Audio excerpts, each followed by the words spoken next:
Amigos, me encuentro en los estudios de Hípica TV con Naomi Tukker. Ella, además de ser una gran amiga y excelente profesional, ella trabaja para Maryland Jockey Club y está en el equipo de First.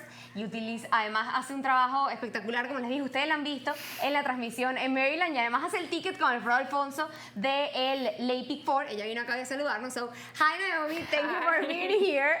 First of all, I have to ask, do you know anything in Spanish? A little bit. Buenos tardes, Hípica TV. ¡Bravo! Caribe le enseñó eso. Caribe told you that like minutes before coming here. Además, Naomi viene, o sea, vamos a estar trabajando acá con todo el tema de la Pegasus, pero se ganó este año el Eclipse Award con un artículo de la Breeders' Cup. So congrats for that article. Tell me like how meant it, because to me that's a dream come true. It was unreal. I feel so lucky to have been a part of such a great team. Peter Thomas Fornatel came up with the idea. It's a multimedia article for the covering the Breeders' Cup called Magical Moments. It's all about the special moments that basically created history. So really telling the story of the Breeders' Cup. And Matt Taylor back in England at the races, they did all the graphics, made it look amazing. I played a minor role interviewing some of these people, you know, jockeys like Mike Smith as well. I saw it. It wasn't a minor role. It was an amazing role. So it was great to be a part of it, and I feel so fortunate that, of course, our work has been recognized by, you know, industry peers, which is amazing. But also, you know, massive thanks goes out to everyone that was willing to work with us, graciously give us some of their time to tell these stories, share them with racing fans, or perhaps even attract a couple of new people in the industry by, you know, sharing how incredible our sport can be and how special it can be. And especially, you know, in today's day and age, I feel it's important that we keep telling these stories. Definitely, and I love those moments. Actually, like when they cried, and just after the race, I have some of them on my phone, and when I'm sad, I just watch them and cry with them. Naomi me está contando sobre, por supuesto, el Eclipse Award que le está dando, que se te ganó este año con su equipo. Fue increíble y se trató sobre esos mágicos momentos de la Breeders' Cup, esos momentos, esas pequeñas historias que ellos cuentan, sobre todo cuando ganan, esos momentos especiales que hacen el deporte de los reyes algo mágico, y sobre todo, primero se siente muy feliz, muy honrada, y sobre todo siente que es algo que va a traer más gente a que se enamore de este deporte. Naomi, antes de que te vayas, la pregunta clave de que todos queremos saber: la Pegasus World Cup 2022 se enfrenta Life is Good, Knicks Go. I know you're understood that question, so tell me about it.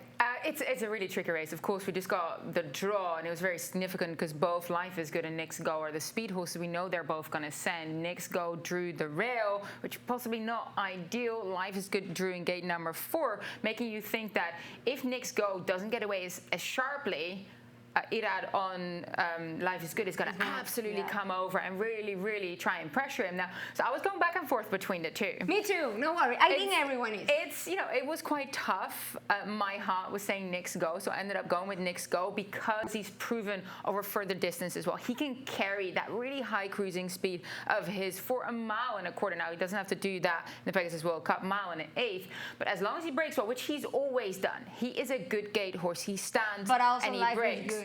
Life is Good, of course, also good gate horse. So it's going to be tricky, and I know that within the first quarter, we kind of know where we're going to be. But I feel like in terms of the quality, I think Knicks Go is perhaps the better horse in terms of what he's done so far. Of course, Life is Good, it seems like we haven't really tapped into his talent just yet. That Breeders' Cup Dirt Mile was incredible, but he wasn't challenged by anyone. So there might just be so much more to find with Life is Good still. So I am worried about that. I'm going with the Maryland bred. Of course, you know, Maryland breds hold a special place in my heart, so I have to go with him. Okay, I still have to decide.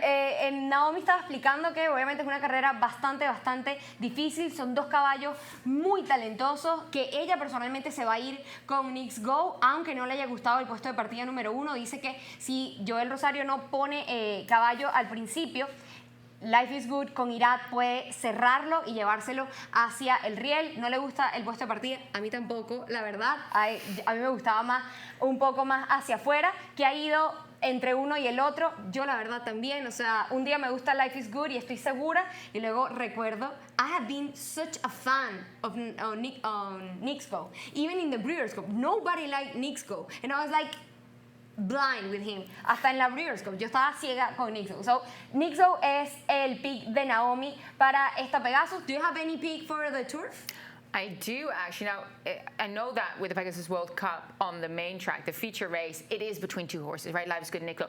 The turf, to me, They're completely wide open. Okay. Terrific betting race. Of course, you got defending champion Colonel Liam. Of course, Nick's got also defending champion. So I'm banking on Nick's go actually making it 2 in a row. I'm going to go against Colonel Liam. Okay. Though that long layoff is, I don't find it ideal. I don't think figures-wise he has that upper hand that I would want to see for a favorite.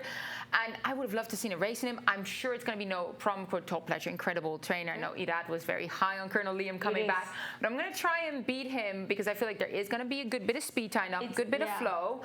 I'm going to go with a West Coast Invader, and I think he can get the job done. That is Hit the Road for trainer Dan Blacker. Of course, that was the horse that also gave him his first Grade 1 victory in the Frank Kilroe Mile. Last 2 races, he closed into a slower pace, did very, very well to do so. I think with the way the race is setting up, I'm going to take a chance on the closer in here. There's a couple of closers, but I feel like Hit the Road, in terms of his figures, he's already shown me what he can do. And I think that at a price, he's interesting. That's the thing. Ok, lo que acaba de decir, yo estoy completamente de acuerdo. La Pegasus World Cup se va a definir entre Knicks Go y Life is Good. Vas a elegir a uno de los dos favoritos. Ella considera que la Pegasus World Cup Turf, la de grama, es una carrera muchísimo más abierta, donde en vez de irse con el favorito, ella va a buscar dividendo. Dice que es una carrera donde hay que apostar, hay que arriesgarse, porque ahí es donde va a venir el precio. A ella le gusta Hit the Road. Entonces, para Naomi va a ser Knicks Go, Hit the Road.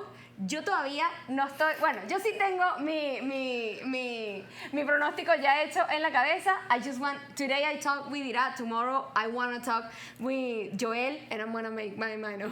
Entonces, hoy hablamos con Ira. Mañana vamos a hablar con Joel Rosario. Y ya me voy a terminar de decidir. Todavía no he dicho nada, pero todos saben que soy muy fan de estos dos caballos. Así que, thank you so much for being here. You are amazing. And they know you from Maryland. But thank you so much for being here with us and for this amazing time. Well, thank you so much for having me. You are the best.